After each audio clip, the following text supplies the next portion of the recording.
Alors je vais commencer par présenter ma lignée. En yoga, les enseignements, ils ne tombent pas du ciel.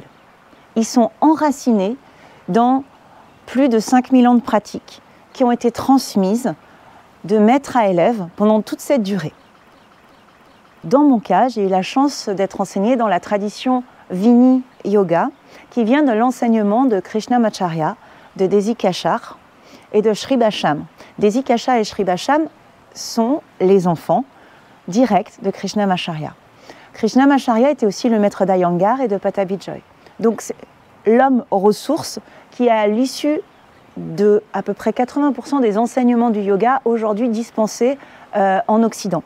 Et j'ai eu la chance d'être enseignée par des élèves directs de Krishnamacharya, à savoir Claude Maréchal et Bernard Buanchard, ainsi que Lola Malin qui est aussi liée à cette lignée Vini Yoga.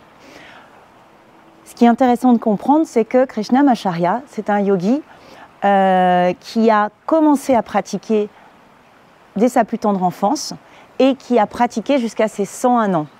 Donc en fait, ce qu'il a livré à la fin de sa vie, c'est l'enseignement Vini Yoga qui pourrait être traduit littéralement par « à chaque être son yoga ».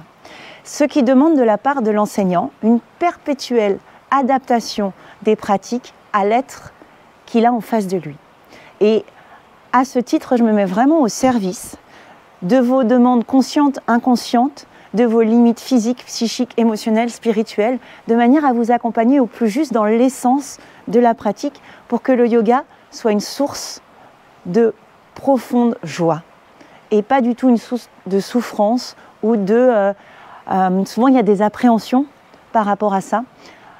Moi, je mets vraiment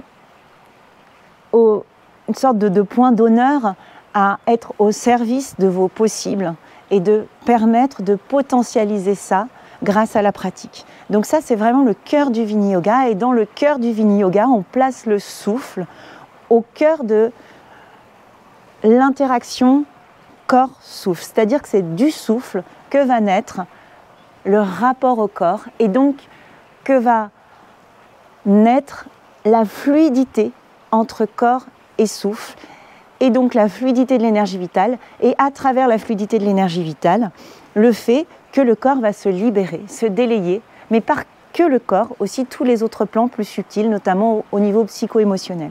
Et ça, c'est pour moi la plus grande force du Vini Yoga, c'est cette intelligence d'appliquer la tradition à l'observation réelle, présente de ce qui est là sous nos yeux.